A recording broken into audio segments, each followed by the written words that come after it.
3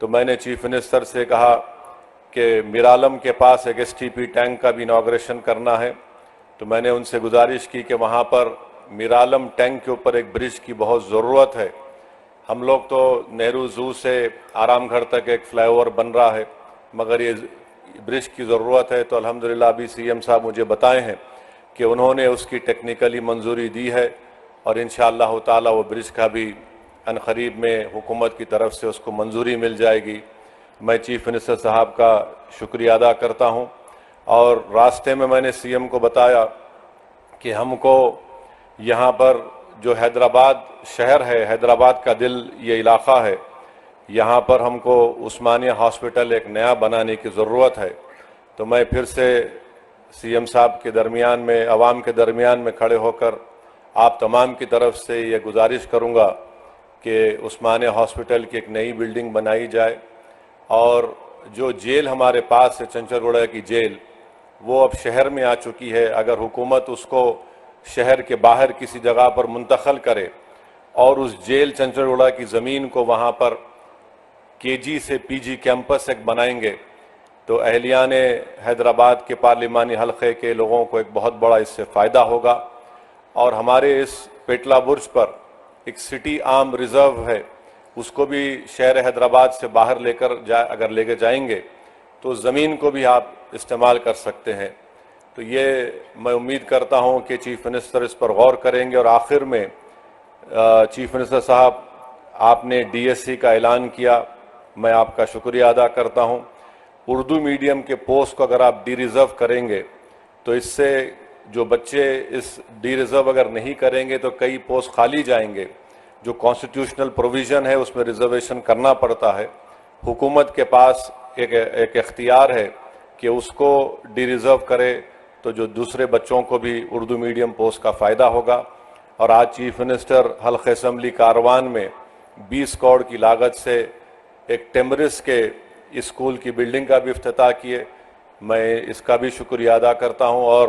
ہم وزیر اعلیٰ سے امید کرتے ہیں کہ آپ ان تمام کاموں کی طرف آپ نظر ثانی کریں گے۔ اور مجلس اتحاد المسلمین کی جانب سے میں وعدہ کر رہا ہوں کہ چیف منسٹر کا جو ایک ڈریم پروجیکٹ ہے موسی ڈیولپمنٹ کا، آپ اس میں جہاں کہیں بھی آپ کو ہماری پارٹی کی ضرورت پڑے گی، ہم بھی چاہتے ہیں کہ موسی ڈیولپمنٹ کا پورا کام آپ کے ٹینیور میں مکمل ہو، تاکہ یہاں کی عوام کو ایک بہت بڑا اس سے فائدہ ہوگا، اکنامک پروگریس ہوگا، یہاں پر خوشحالی آئیں گی، پراسپیرٹی آئیں گی۔ اور ابھی ہم کو NVS ریڈی صاحب CM کے سامنے بتائے کہ نہ صرف یہاں پر میٹرو کا اسٹیشن بنے گا، بلکہ چندرائن گٹا سے جو ناگول سے ایئرپورٹ کی لائن آئے گی، وہ انشاءاللہ یہاں سے چندرائن گٹا سے مائلاردوپلی، اور پھر مائلاردوپلی سے ایئرپورٹ۔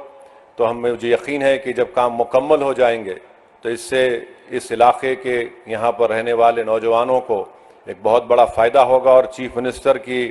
اطلاع کے لیے بتا رہا ہوں، نالج کے لیے، کہ حیدرآباد کے پارلیمنٹ کے حلقے سے کم 10 سے 15 ہزار بچے روز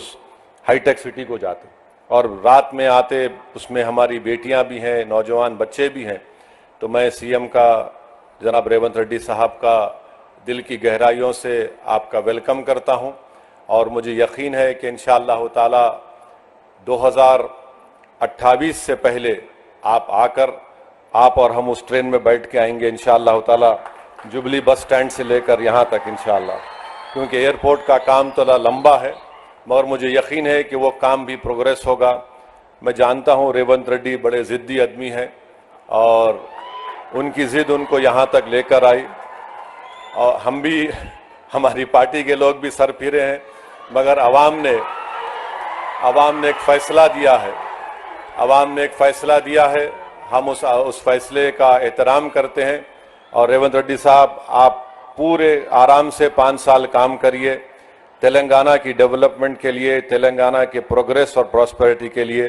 MIM پارٹی آپ کے ساتھ کھڑے رہیں گی۔ بہت بہت شکریہ۔